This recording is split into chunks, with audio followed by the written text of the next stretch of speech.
What happens when a woman disappears with other people's money, leaving her husband with empty bills? He didn't yell, he didn't retaliate, he started gathering files. What happened next left the whole system speechless. The last morning, when everything still seemed to be intact, started with the usual tea. I stood in the kitchen in a shabby robe, with drops on my nose and an annoying cough that hadn't let up for the third day. A cold? Probably. Or maybe life was just telling me, it's time to slow down, old man. At 54, it was the first time I'd let myself lay at home without guilt. You know, it's a rare treat to be sick the honest way, not on the run. No phone calls, no numbers, no clients, no those endless, need-urgent calls. It was at that moment, when I allowed myself weakness for the first time in a long time, that everything cracked. Lana was gone. Not the smell of her perfume, not the muffled hum of the hairdryer in the bathroom, not the clack of her heels on the laminate floor. At first, I didn't even look up. I thought, morning visit to my mother, manicure, shopping, heck, yoga. But 20 minutes later, I opened the closet. It was half empty. Not just carelessly pulled out a dress, but empty. The coat, the suitcase, the gold pendant necklace, all gone, as if vaporized, leaving only a shadow. There was a cup of cold coffee on the bedside table. Not for me. I made a phone call. It rang. No answer. Texted her. No answer. No, don't worry, I'll be right back. No smiley face. No, how are you? I tried her best friend. Carol mumbled something like, Mark, I don't know, honestly, and just as quickly hung up. My insides went cold. But my brain, like an accountant with 30 years of experience, started working faster than my heart. I went to my laptop, opened up online banking. My eyes rounded. Account $21,360. Withdrawn. Yesterday. Then another transfer. $3,500. Also gone. The recipient's name is unfamiliar. It was all made from the same IP, straight from our apartment. All in my wife's name. I felt like I'd been doused with cold water. I sat down, straight, slowly. My hands were shaking, but not from illness. It was the realization. The money we'd been saving for 20 years was all gone. Not to the hospital, not for surgery, not for a gift for my grandson. It was going nowhere. I got up and opened the safe. My second passport should have been in there. It was there, but hers wasn't. Second car key, gone. I opened the hall closet and the bag was gone. Her files were empty. Only the folder with their photos together was on the shelf. But when I opened it, there were only blank sheets of paper and 2 tickets to Vancouver, both in someone else's name. At that moment, it clicked in my head. I didn't scream, didn't run to the police. I didn't pound my fist on the wall. I just stopped talking, the way a man shuts up when he hears the last word of a condemned man. I understood, not yesterday, not today. It wasn't all in one day. She'd been planning it for a long time, thoroughly. And me? I thought we were just going through a phase, that she was just tired after her vacations and work jams, that she and I would sit in the kitchen and talk again. But she was already gone, not the moment she walked out the door, but much earlier. I looked out the window at the neighbors who were fiddling with the mail, trimming bushes, slamming trunks. They all had ordinary lives. Mine was empty. But not the kind that kills. It's the kind that hoards. It hoards silence. I put the kettle on again. I took out the old SIM card, switched the number, turned on the archive messages. Among them, there was one from her, a year ago. You're too trusting, Mark. Not everyone is as simple as you. So much for the epigraph to my new life. Toward lunchtime, I decided to do what any sane person would do. Check out the remnants. No, not hope. Ordinary leftovers. I went to the bank. I wore the same coat I'd worn the last time Lana and I went Christmas tree shopping. She laughed then, remembering how I'd almost dropped the tree on a passerby. Now, I felt like that laughter had been recorded on a tape that was no longer playing. At the bank, I was greeted by a girl with perfectly straightened hair and a face that said, I don't care about your dramas, uncle. I'm just pushing buttons. I silently held out the card. She ran it across the screen and politely said, Your account has been charged according to the authorization. The signature matches. And the voice? I asked, not sure why. She didn't say anything. I asked for a printout of all transactions for the last 3 weeks. I took the sheet and walked out. The wind was blowing outside. But it wasn't the kind of wind that knocks you down. It was the kind that says to you, yeah, buddy, this is real. I went to my father's workshop, a small, dusty shed where he used to fix clocks, carve birds out of wood, and was silent unless he wanted to swear. I sat down at the workbench, put the statement down next to the scattered bolts, and just sat there, didn't think, didn't plan, didn't get angry, just admitting defeat. At one point it made me laugh. Really funny. I remembered what Lana used to say, "You make me feel good." Yeah, it's like a museum. Dusty, unneeded, static. Except no one asked the statues for permission to leave. I picked up a planer. I ran it over the old board. Creak, sawdust, noise. That's all I had left for today. It's good. It's alive. It doesn't lie. Later I came home. I sat down in my chair. I picked up the very notebook in which I had once kept notes on finances. In small letters, there were the lines. March 27th said she would be at Arena's. Arena was at a conference at the time. April 5th asked for a passport photo, said it was for the visa. Now I think it's for tickets. I read that and felt like an idiot, but without the anger. You know, there's a stage where you're not angry anymore. You're just registering. Like a waiter. Order taken, check given, no tip left. I realized it's different now. Not better, not worse. Different. It wasn't just cheating. It was an escape. Organized, deliberate, unemotional. And that was the worst part. It wasn't that she left. It was how easily she did it. The next day I decided to go to her mother's house. Not because I was hopeful. It was just, I needed to put a stop to it. I arrived without calling. She opened the door in her robe and a cigarette. Her eyes were tired, like she'd seen it 100 times before. "She's with him, isn't she?" I asked without coming in. She wasn't surprised, just exhaled heavily. I told her it would end badly, but she only listened to herself. "And this guy is out of your league, Mark. Don't even try to understand him." "I'm not," I replied. Inside the house, nothing had changed in 10 years. The same mugs, the same plaid on the couch. Only there was a picture of Lana on the shelf. Alone. Without me. New. Against the palm trees. I drove back thinking only one thing. She'd prepared this in advance. And somewhere deep down I knew. I felt it. I just didn't want to see it. That evening I found her old box of change in the closet, an old note, a concert ticket, an owl brooch. She'd left this. As a reminder? Or as a taunt? I pulled out the brooch. It had a cutout in it, a secret compartment, like a cheap detective story. And inside was a little key, a metal one with a red sticker on it. None of the locks in our house fit it. That's when I first felt not only resentment, but excitement.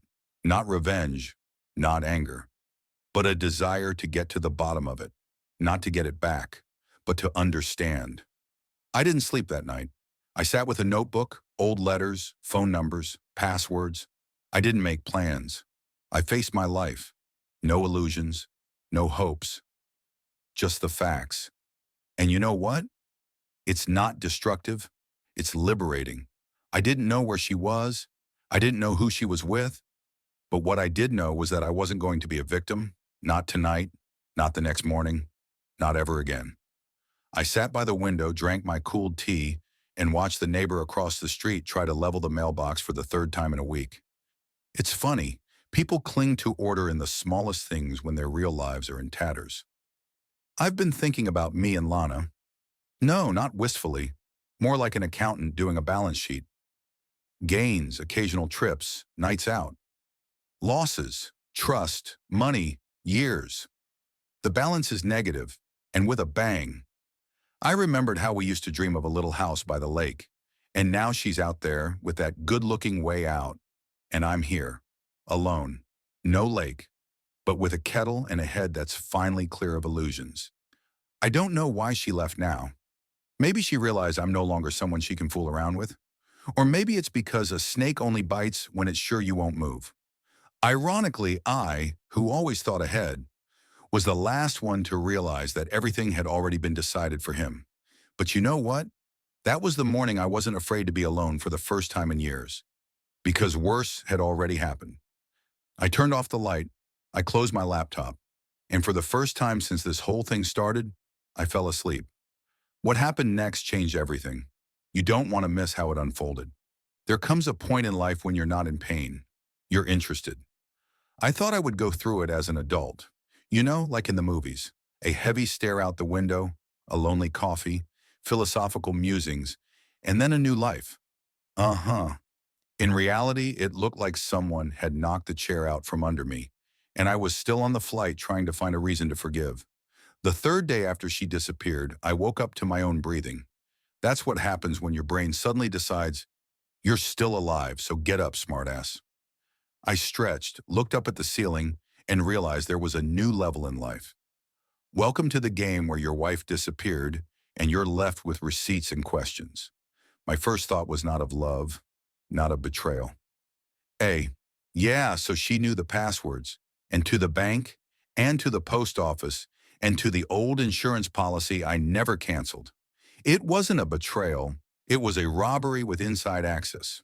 Polite, pre-planned, almost corporate. I opened my laptop, logged into my personal account, requested an itemization. Every transaction is like a slap in the face. Here's a withdrawal for a vacation to Maine. Here's the savings I've been saving from bonuses. It's clean. It's all by consent of the owner. Unless, of course, the owner is a naive idiot. I remembered giving her access a year ago, just in case. Uh-huh. That was it. Then I went into the archives, an old drawer with all those papers that nobody ever reads. And you know what I found? A copy of the deed to the house I signed 15 years ago.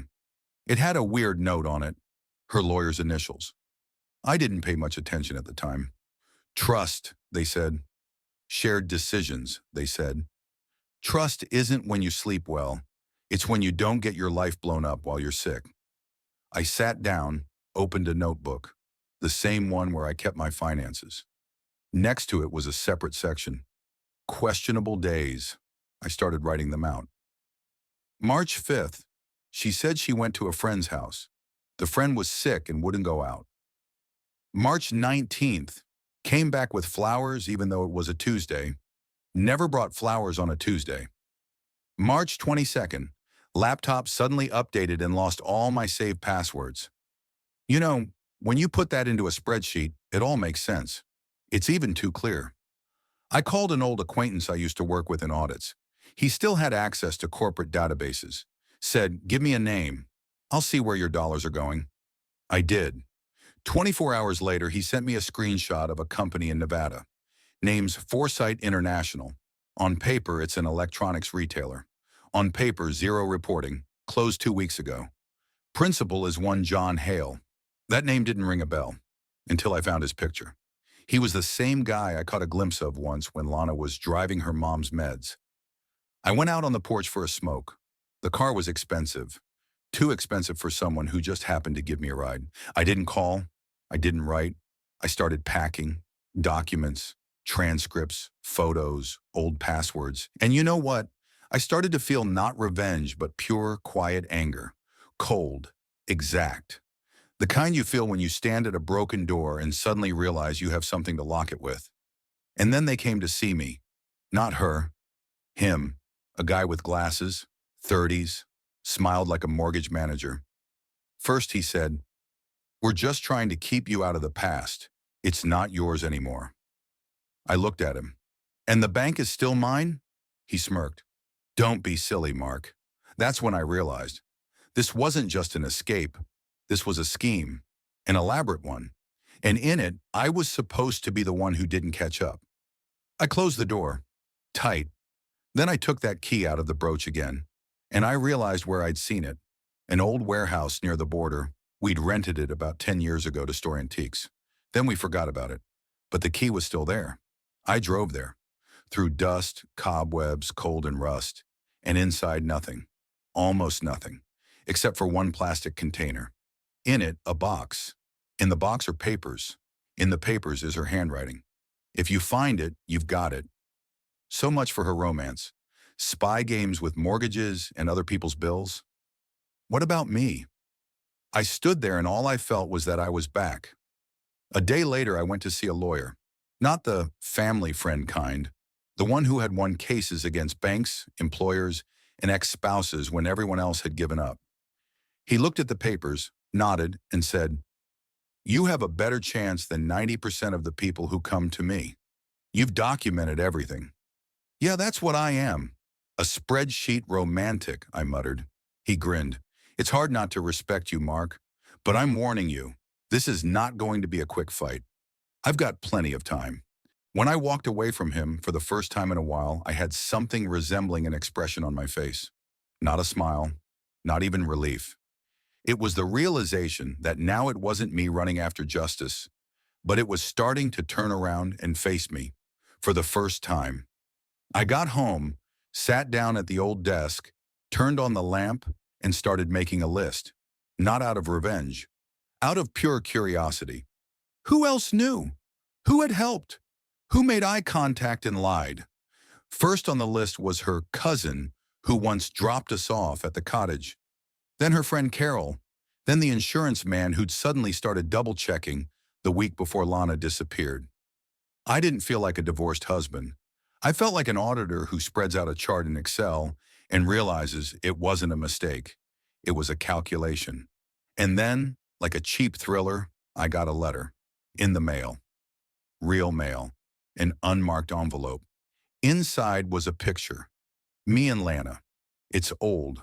On the back it says, "Why do you make it so complicated?" I wasn't even surprised. I just put it on the fridge.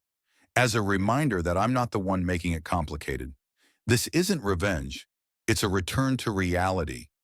This is the stage where you're not fighting for love. You're fighting to not be taken for a fool anymore. A few days later, I got a call from Tom, an old colleague, the kind of accountant who knows the tax code better than the names of his own children. "Listen," he said, "are you okay?" It's a rare question. From a man in his 50s, usually we ask, "How's your health?" Or, "How's the Red Sox score?" But not, "Are you okay?" That's serious. I answered honestly, "I'm fine, Tom. I just have more time to deal with things now." With Lana? With everything. Myself. The bank. A system where if a man doesn't say anything, it's his own fault. We didn't talk. He said he'd help me with contacts if I needed them. Good old Tom, always in the background, always on point. And then we met, completely random, in the parking lot of a grocery store. I was walking with a bag of eggs and bread, and she was with this guy, wearing sunglasses, $600 sneakers, keys to a car that cost the same as my pension for 10 years. She didn't notice me, or maybe she pretended to. He was holding her hand. She was laughing. The laugh was fake, like people who need to prove they're happy even if no one asks. I didn't approach. I just stood there. And for the first time in all this time, I didn't feel a punch. No pain, no jealousy, no desire to say something. I just realized I'm different. I'm not there. Not with her. Not in the past they both chose as a refuge. I came home, put the eggs in the fridge. I sat on the couch, and I said out loud, "You've done everything you can. Now it's your turn to watch it all fall apart. But without you." I looked at the reflection in the toaster. A face, crumpled, but my own. Not like the wedding photos, where I looked like an accountant at a dentist appointment. There was hope, here, understanding. I remembered how I'd once recorded our voices on a tape recorder. "To laugh at yourself later," she said. And then she added, "You're always in control. That's nice, but it's not protective." She was wrong. Control doesn't protect, but memory does. I'm no longer someone who believes marriage is a guarantee. It's not a contract. It's a variable rate loan. And mine has been in arrears since the first day I started liking the mirror, less than her view of others. I know now. I wasn't abandoned. I was written off. And those are fundamentally different things. And if anyone thinks I'm just going to disappear, I have bad news for them. I'm still here. I'm keeping a log. I'm checking boxes. And one day this whole scheme is going to come crashing down. No screaming, No retaliation, just silence and a name on a report. And then I'll smile. This is the climax. Everything you've been waiting for is right here. Stay to see the hero put everyone in their place. Sometimes justice comes quietly, just stands by and nods silently. The ending never looks like a movie. No one slams the door, no strained violin sounds in the background, and no storm clouds gather over your house. It all starts with the mail, a plain gray envelope. Inside is a letter from a lawyer. Your complaint has been accepted for review. Temporary restraints on funds are in place. I reread it 3 times, then again, not because I didn't understand it, but because it suddenly felt quiet inside. Not empty, not victorious, but quiet. I put the letter on the table, opened the window, and breathed in air that, for the first time in a long time, didn't give off anxiety. Somewhere deep down, yes, I knew this was just the beginning. But it was no longer my downfall, but their end. The next day, I decided to go to the very apartment we had once bought together. Legally, it was still mine, thanks to the very clause in the contract I'd insisted on keeping, despite her insults. Back then, she called it mistrust. Now I call it intuition. I arrived and opened the door with the old key. The lock hadn't been changed. Inside it was empty. Not the kind you leave when you move. The kind you leave when you know you're not coming back. The curtains are torn, dishes scattered, pictures off the walls. Even the sockets are bloody unplugged. But there was a note on the kitchen table, written on a scrap of the light bill. You've ruined everything. We could have just disappeared beautifully. I sat back in my chair. I didn't feel like laughing, but to grin crookedly, yes. Beautiful, I thought. Uh-huh. With other people's money, other people's ideas, other people's faith, it's like stealing someone else's toaster and then resenting yourself for getting burned. I photographed the note, took the paperwork from the drawer where the prescriptions used to be. I called my lawyer on the way out. Everything's in place. We can prove they left without notifying the owner. That's great, Mark. We're close. I didn't feel triumphant. It wasn't a finally moment. It was a just a little more moment. You know, there's no catharsis in these stories. There's just a return to power, little by little, step by step. A week later, I received a second document. The bank arbitration panel found that some of the transactions were made with security protocol violations. Not all of them, but some. And that's a hole. And that's a hole you can dig into. I contacted a man who used to work in corporate cybersecurity. He owed me a favor, a very old favor. He said, give me 5 days. 4, he came back with an archive that had logs of logins, IP addresses, time zones. One of the logins was from a hotel in Cancun. The time zone matched an $18,000 transaction. The signature is mine. I was in the clinic at the time with a fever over 40. The evidence was there. And they started breathing. I filed a report. Not to the police, to the IRS. It was official. No hysteria. With a file that had more evidence than some prosecutors. And then I disappeared. Not for real. I just turned off my phone, deleted my social media, and drove out of town. A little motel by the river. I sat there for 3 days, ate scrambled eggs, and wrote. Not memoirs, not complaints. Just writing out all the things I don't have to forgive anymore. On the 4th day, she showed up. Late at night, in the parking lot, walked up slowly. She looked tired but not guilty. I knew you were here, she said. I had nowhere else to go. You always have somewhere else to go, I said. Just without me now. She sat down across from me. Her eyes were blank. Her voice was soft but insincere. She started with memories, moved on to excuses, then to recriminations. A cycle of 12 years compressed into 15 minutes. I was silent. And when she was silent, I said, I'm grateful to you. What? She didn't understand. For making things so messy that I didn't even want you back. She got up, walked to the car, turned around. You've gotten violent. Non badu, just sober. I didn't close the door. I didn't slam the table. I just sat down and finished my tea. 2 weeks later, the lawyer sent a final message. Half the assets have been recovered. The rest are in the process of being recovered. It wasn't retribution. It was a return of the balance. I no longer felt broken. I felt like I was coming back, not to my old self, but to the real me, who no longer needed to prove he was good enough. I didn't seek revenge. I didn't ruin their lives. I just got out of the game. And when you're out, their payback begins. Without you, no words, no scenes. And you know what the best part is? I woke up the next morning and didn't check my email. I just poured myself a cup of coffee, and for the first time in a long time, I felt like it was my day. And I don't owe anyone an explanation as to why. This isn't the end of love. It's the beginning of respect. For myself. That's all. 3 days later, I was called in for a follow-up deposition. It was no drama, no camera, no interrogation. A simple office. A woman in her 50s with a laptop, neatly combed hair, glasses. "Are you claiming the signature was forged?" she asked. I claimed that at the time I had a temperature of 39.8 and was on a drip in the hospital. "I can provide a certificate," I replied calmly. She nodded. She entered it into the database, asked me to sign. "You're one of the few who actually approach the case with facts. Usually it's all emotion." I shrugged. Emotions are what got me where I am. Right now, I have spreadsheets and schedules. As I walked out, my phone rang. An unfamiliar number. I answered it. Mark, this is the audit department at Northwest Bank. We've reviewed internal documentation. And yes, it appears that some of the actions did violate the security standard. We'd like to meet." Just like that, after months of silence. But I wasn't surprised. They saw I wasn't backing down.